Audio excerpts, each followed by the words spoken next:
back at the Wynn. On the 2-5 and the 1-3 list, there isn't many tables running because it is pretty early for Vegas. I think it's like 9:30 or 10 a.m. right now.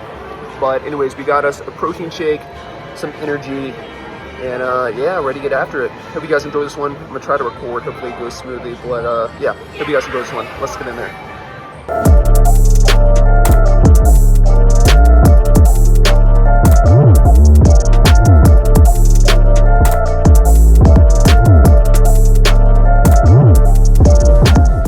So the first hand we get involved with is A7 of clubs. I'm in the low jack. I open up the action to $20 and we see a call from the cutoff, but the button decides to raise it up to $65. Action folds back around to me, and with the button with a pretty small raise, I definitely could be flatting here, but I decided to take the little bit more aggressive route being so deep. So I 4-bet to $250. The cutoff player gets out of the way and the button ends up making the call. So we're going heads up to a flop, which doesn't bring much help. The flop is Jack 10-8 with 2 spades and 1 club. So we have a gutter to the dummy end of the straight and a backdoor nut flush draw.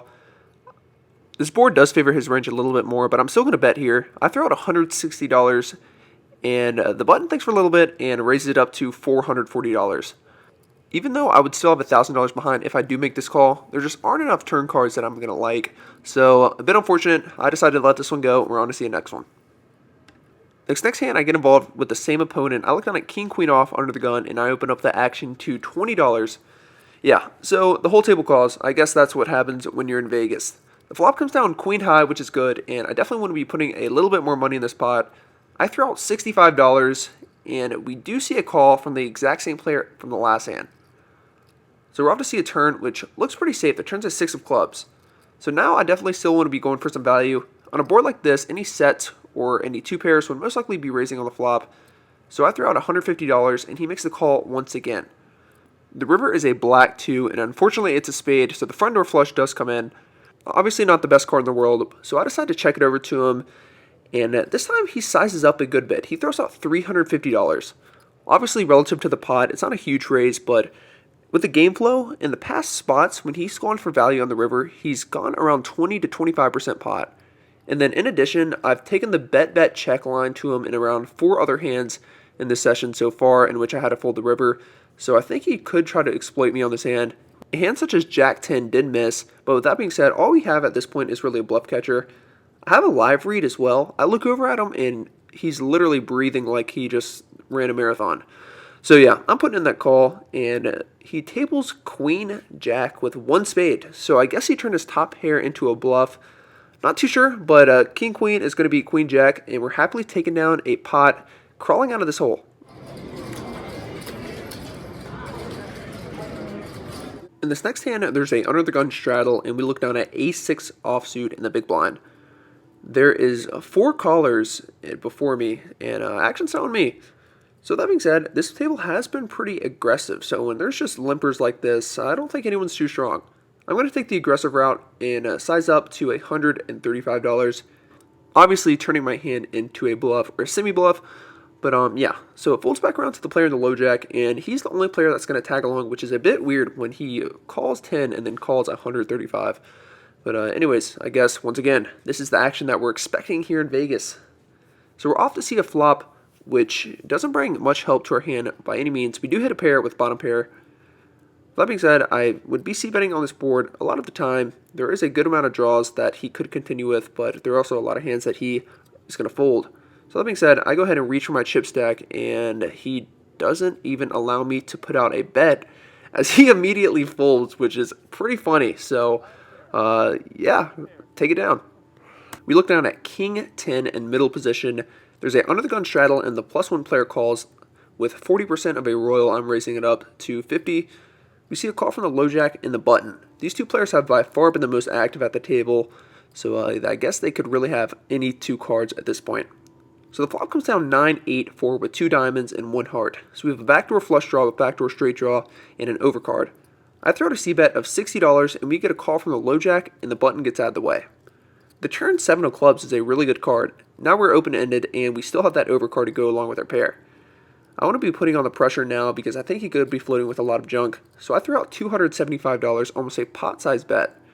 The low jack thinks for a little bit, And once again, there is another live tell. He's physically does not look like he is enjoying the hand. I know there is a tell when a player generally looks like they don't enjoy the hand. Oftentimes they really like their hand, but this time he seriously looks like he's considered folding. But then he does eventually make the call.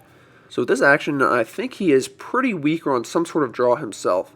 So when the river comes off an offsuit 5, this does not help our hand by any means, but the front door flush did miss, and if he had a hand such as a 9, he'd be in a pretty tough spot with a bet himself. But once again, I really don't think he has a 9 based on the prior streets and the prior action. So I'm going to continue the aggression. I don't think I need to size up that large, just because, once again, all the draws that missed, they're not going to be able to call a bet regardless. And if he has a 9, this is just a pretty miserable run out. So I threw out a half pot size bet of $400, and he goes well into the tank for around 2.5 minutes. My heart's pumping, and obviously I'm hoping for a fold. And unfortunately for us, he goes ahead and reaches over for some chips, and he is very close to calling. So I'm going to have to think about some way to make him fold. I think I know what you have. I think this one simple statement might do the trick. And boom, look at that. He goes ahead and folds, and he said that he had an 8, so our read on the situation was correct, and we happily take down a pot with a 3-barrel bluff, which I can't say I've done too often recently. So happy to take down a pot, and after this one, we are officially unstuck on the session. So this is the last hand we're going to go over in this session. We're looking at 2 red 6s in the cutoff. Early position opens, and the hijack decides to make the call. I'm not going anywhere. I make the call, and the small blind tags along as well. So we're going 4 ways to a flop, where we surprisingly flop an overpair with pocket 6s. The flop comes down 3, 4, 5 with 2 spades. So all things considered, this is probably the best board we could have asked for without hitting a set. It checks to me, and this is a board where I can get so much value from just an array of draws. So I threw out $60. The only customer that we have is the player in the low jack. This is the same player from the King 10 hand. So once again, like I said prior, he does tend to overcall a little bit too much. So I'm pretty comfortable that my 6s are ahead. The other 2 players get out of the way. The turn is pretty good. The turn is a 4. So it reduces the combos or maybe some weird 2 pairs that he's flat calling with. So when he checks it over to me again, I don't think he ever really has a 4 here. I just think this card is just generally pretty safe. So I throw out $100, targeting any straight draw, any flush draw, and he does make the call once again. The jack of clubs on the river doesn't change anything. So when he checks it over to me, we can't get called by worst because all the draws did break. So I check it back, and like I said, how he tends to play pretty loose. He has 7-4 offsuit. So 3 4s is going to be my pair of 6s. Nice hand. First session at the Wynn was a success, despite our best hand being only 1 pair. Let's go hit the cage.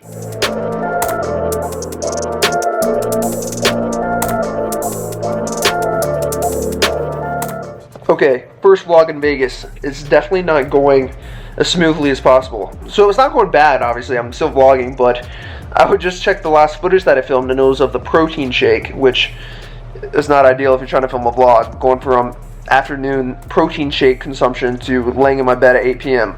But anyways, in terms of the vlog, the reason I'm saying this is because we have 2 options in regards to the vlog while I'm out here in Vegas for 6 weeks.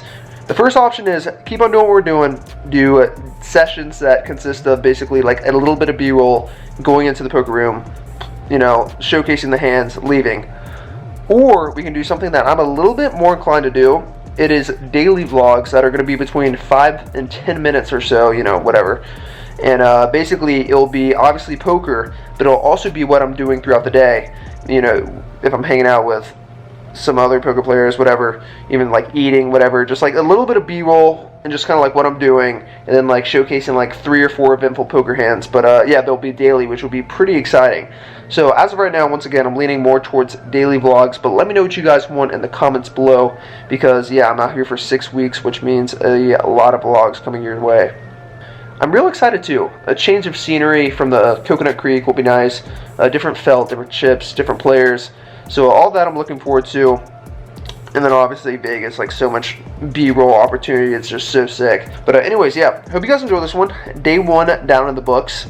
Yeah, let me know really what this vlog is, kind of like an introduction to the Vegas trip, because I want to know what you guys want in terms of the vlogs. But yeah.